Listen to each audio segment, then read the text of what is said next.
So I've just been watching a video by BTTV, which is essentially a call to action. Basically calling out the creators who made money off Kiely Rodni's case and then moved on to bigger, better cases. And also calling out people for basically sitting on their asses and doing nothing. And I wanted to put my own response to that out. I think this is a great video to have put out. And I think I agree that people do need to put pressure on, basically, for things to happen. Now, I know that I probably fall into that category right now of people who, or at least I appear to fall into that category of people who've moved on to bigger and better cases. Because I have been covering far more of the Madeline Soto case than of Kiely's case right now. And I'll come back to that in a minute. But I have looked at Kiely's case on a daily basis. I was putting out content every single day for close to 18 months on Kiely's case. So I will say that, at least, in my defence, because I know that there probably are people who are frustrated with me and they probably feel that I've just dropped the ball and turned my back on Kiely, and that is not the case at all. I think BoobTube TV is right, and I think there are people who are just really blasé about the corruption that exists in America. But that's not my place to talk about it. As an Australian looking in, I can see that. And I feel a sense of helplessness. A sense that, well, if people in America can recognise this corruption and simply say, yeah, this exists, but not jump up and down and scream for change, what can I do? It's not my place to go all out about the corruption that exists in another country. Heck, there's still plenty of corruption that exists here in Australia. But I wouldn't expect anyone from America to jump in and be highlighting the corruption that exists here. Although it's not quite as apparent to the world as American corruption is. So I guess on one hand that's me saying, well, I see the corruption that exists in America, but if Americans aren't willing to do anything about it, what am I supposed to do? I can highlight it all I like, but when, only 300 people watch my videos, and those 300 people don't really do anything after watching my videos, what difference have I made? None. Maybe those people will share the videos, and maybe someone will listen and think about making a change, and maybe in the future more people will listen and think about making a change. So maybe that is my contribution. But I wanted to move on and address the comments that BoobTube TV made about creators gradually walking away from Kiely's case, and fewer. And here's the thing. Here's my observation about what has happened in the last roughly 6 months. And I can pinpoint exactly where it started. Roughly 6 months ago, Megan Cole decided to launch a new attack on creators with putting out content strikes against creators. And she also had friends of hers do the same. And while she claimed that she wasn't responsible for those friends of hers for making those content strikes, at another time she actually did admit that they were working in cooperation with her, that they had all planned it out together.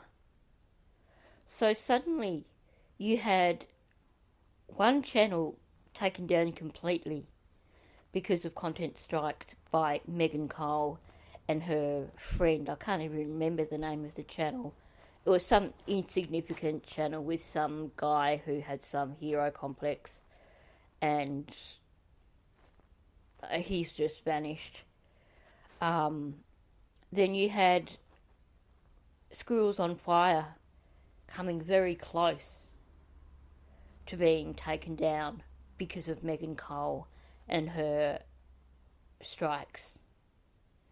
And I copped one strike, and I managed to get that lifted, although the particular content that was removed wasn't reinstated.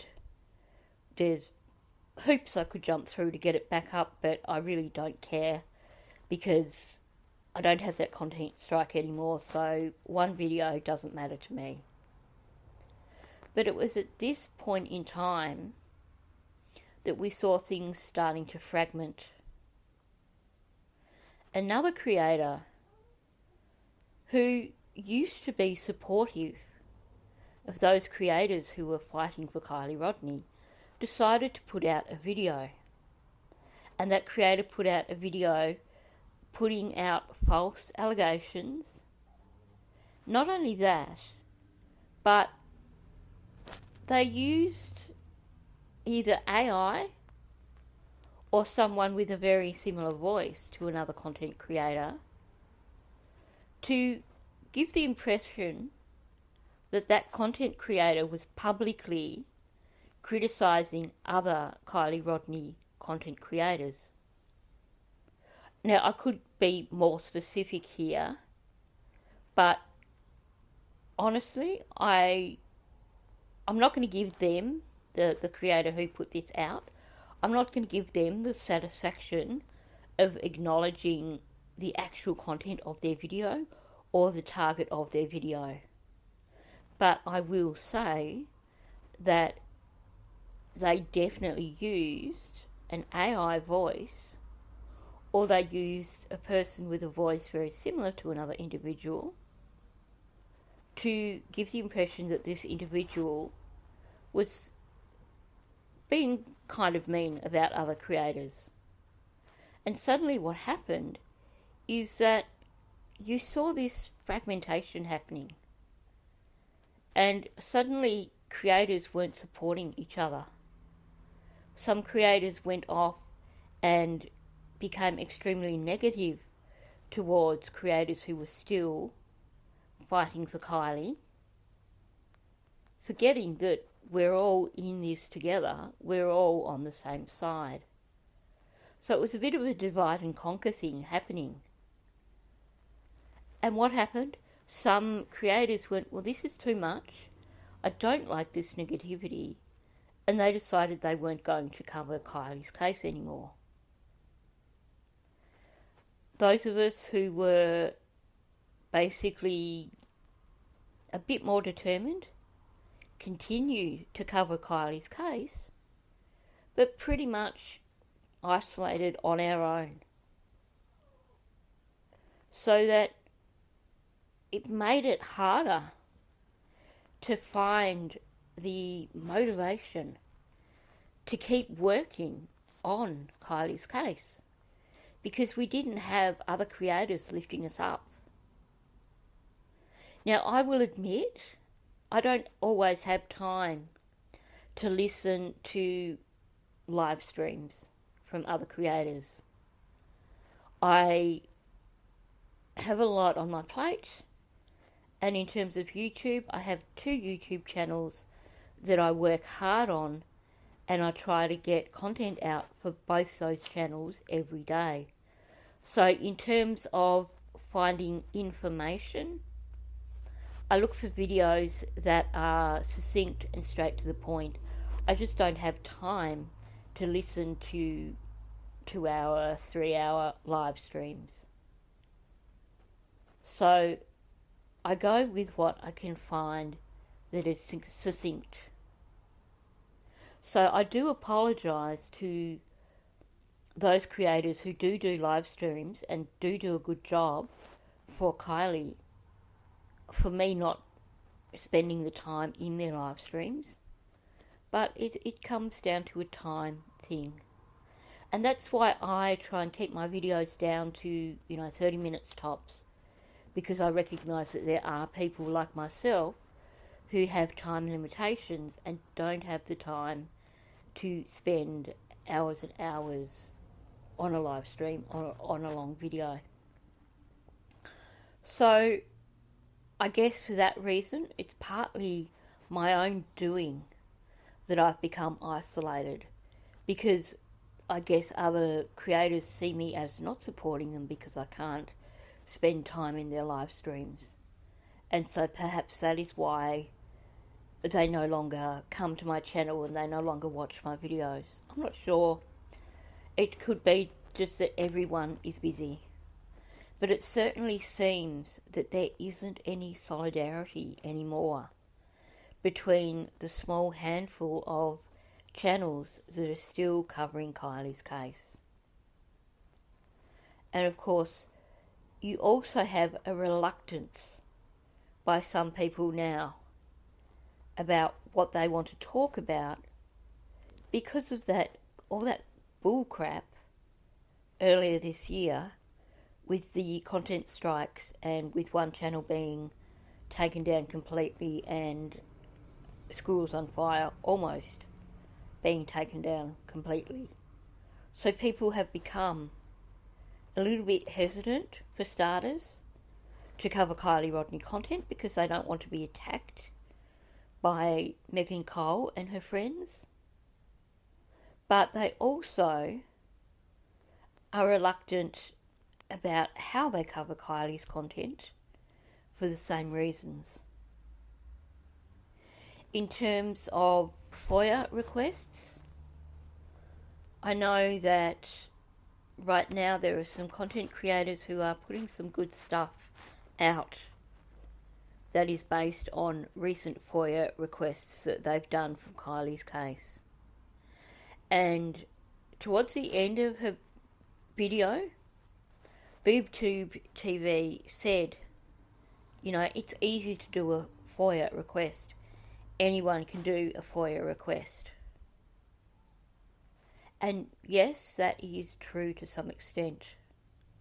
If you live in the United States, it is easy to do a FOIA request. But I want to explain what it's like for me to try and do FOIA requests here from Australia. First of all, when I do a Google search, the Google search is basically targeted to Australia, meaning that if I'm looking for agencies in the United States, quite often either it takes me absolutely ages of trying different search terms before I can finally find them, or I find them and I try to click on them and I'm blocked. There are a lot of government agencies in the United States which block access from outside the United States. Sure, I could get a VPN if I was in a better position financially to do so. But we've all got expenses, we all have to prioritise, and for me right now a VPN just isn't something that I can prioritise amongst my expenses. So that is not an option for me. So in terms of me doing FOIA requests from Australia, on one hand, quite often, I simply can't find the agency that I need to do a FOIA request from because of the way that the Google search is skewed to Australia. It's not something that I can just type in and it pops up straight away. But at the same time, I'm also blocked from many sites in America. So for me to do a FOIA request immediately becomes challenging just with trying to find access to the agencies that I would want to do a FOIA request to. So for that reason, I don't try to do FOIA requests. There's only so many hours in the day, and I choose instead to work on content. And that's my choice. I'm not saying that's better than someone who sits in the background and can do FOIA requests. And, you know, if I had someone in America who was happy to sit and do FOIA requests on my behalf and share the information with me when they got it, that would be great. But it's not something that I have connections to be able to do that with, so I don't do FOIA requests. I have, on occasion, asked content creators who were in America for access to documents or photos or whatever that they have received through FOIA requests, and my requests have fallen on deaf ears. I don't know if it's just that they just feel that they no longer wish to support my channel, or whether it is that sense of ownership over a FOIA request. Well, we did the work and we went and did the FOIA request ourselves, so if you want the information, why don't you get off your ass and do the FOIA request yourself so you can get this same stuff that we have here. So for me, accessing FOIA stuff, it just becomes a nightmare. And it's too draining to try and fight the different obstacles that are in place for trying to get things through FOIA requests. So instead, I just do what I can. In Kiely's case, this means that at the moment, with the focus being on the many FOIA requests, there's not really much that I can do. I can do videos looking at the discrepancies in the CHP report, but that's about it. I know that there's more information coming out through FOIA requests, but like I said, I kind of just don't have the time to be sitting in a 2-hour, 3-hour live stream to get that information. I don't have ready access to agencies to do my own FOIA requests. So it starts to become a major challenge,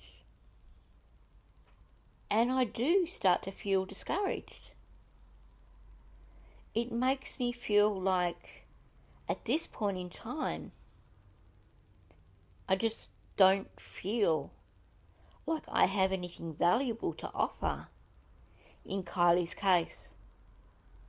So instead, I put in hours and hours on the Madeline Soto case, because I know that I can contact Grizzly True Crime if there's anything that she hasn't already put out for creators such as myself. Like, for example, with all her FOIA requests with interviews, while she's done her live streams with them, she's also put them out in straight form, in other words, without any commentary, so that creators like myself can access them directly without having to sit through a 2-hour live stream to get what I need.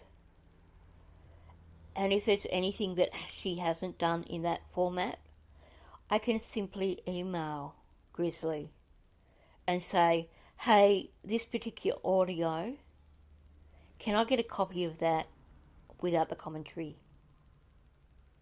And I know that I can get that from her.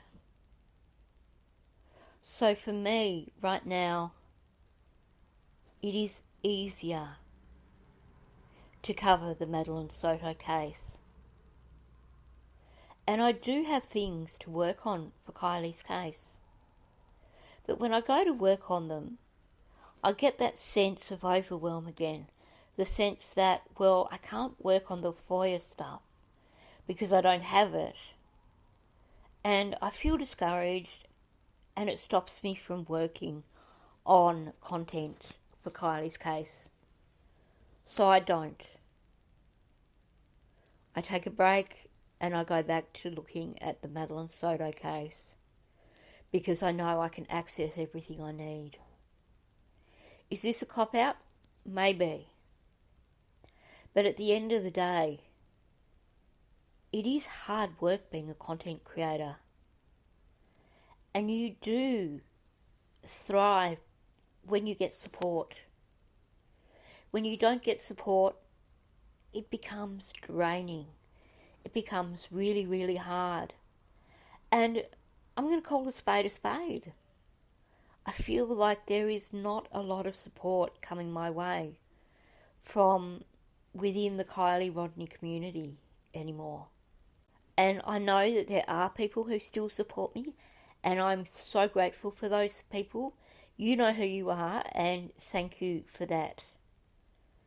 But there are other people who just haven't bothered to give me the time of day for some time now. Those people who've basically decided to stay in their lane and aren't really concerned about other content creators and don't seem to have remembered what it used to be like when creators supported each other in Kiely's case. Because that's when we were strong. When creators were supporting each other,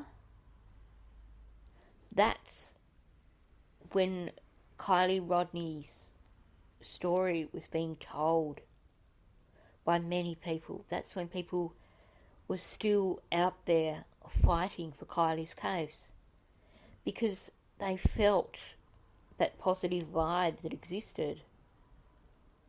And I believe that subscribers sense that too.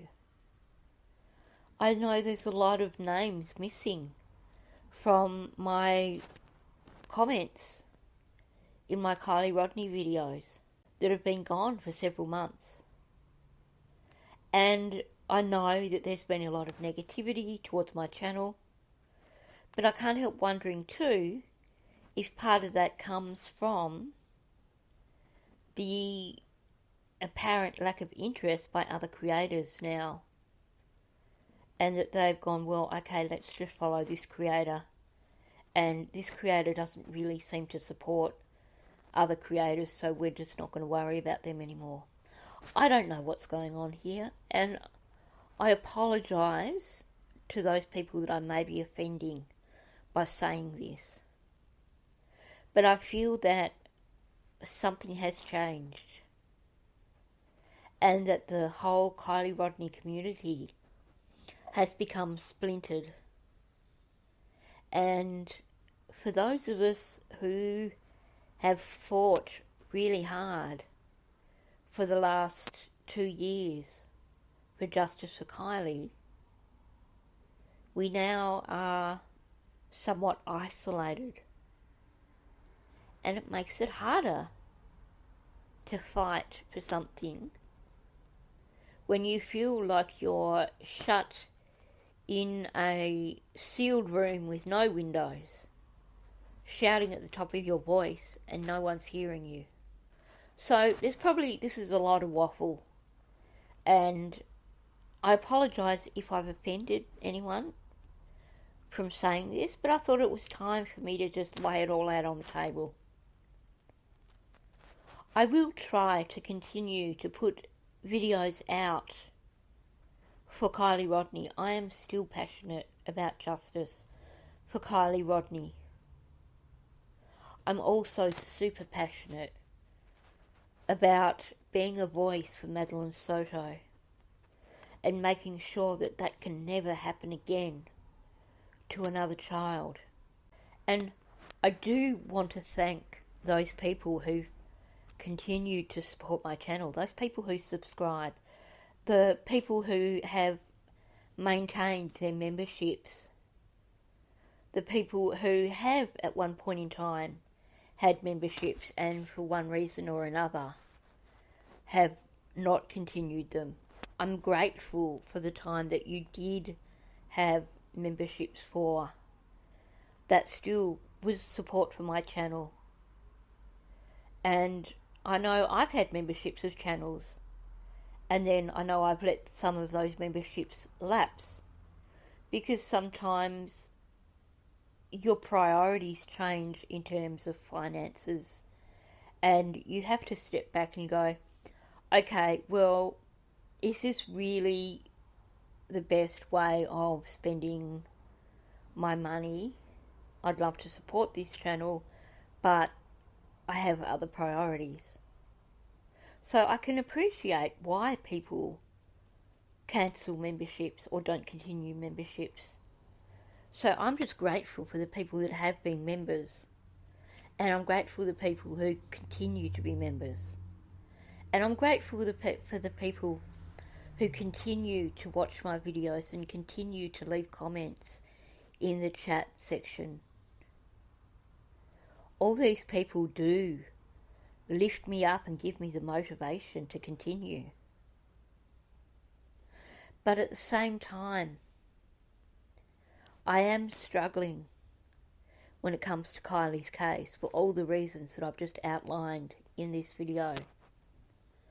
So I understand if people choose to unsubscribe to my channel because they perhaps feel that they were supporting me because I was fighting so hard for Kiely, and perhaps they feel a sense of betrayal because I'm not appearing to fight so hard for Kiely. And I apologise to those people. For me, it just was not sustainable. Maybe down the track it can be, but when you are given hatred from the likes of Megan Cole and her followers, when you see the community, the Kiely Rodni community, starting to splinter, and creators are just in their own lane and not bolstering up other creators, it does become hard. I can't make promises for the future as to what I will or won't cover on my channel, but I would like to feel that there will be people who will continue to subscribe to my channel, who will continue to watch my videos, who will continue to be members of my channel and support my channel that way. So if you've got this far, thanks for listening. I definitely appreciate it.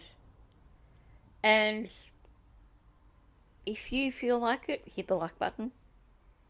If you don't feel like it, don't hit the like button. Totally understandable given my rant. And feel free to leave a comment down below.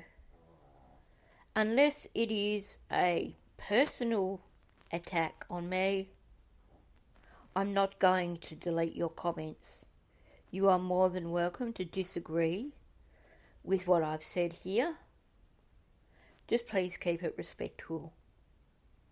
Also, please be respectful towards other creators, because while I have voiced the fact that there is this splintering happening in the community and it seems like everyone's gone off in their own direction, I still am supportive of those other creators.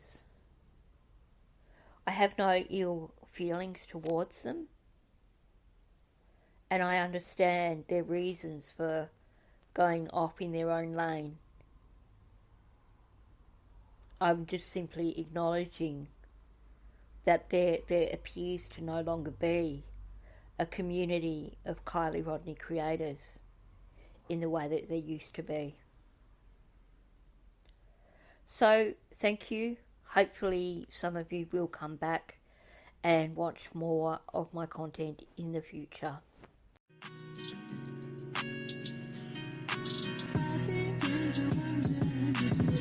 Give a fuck about me, 'cause if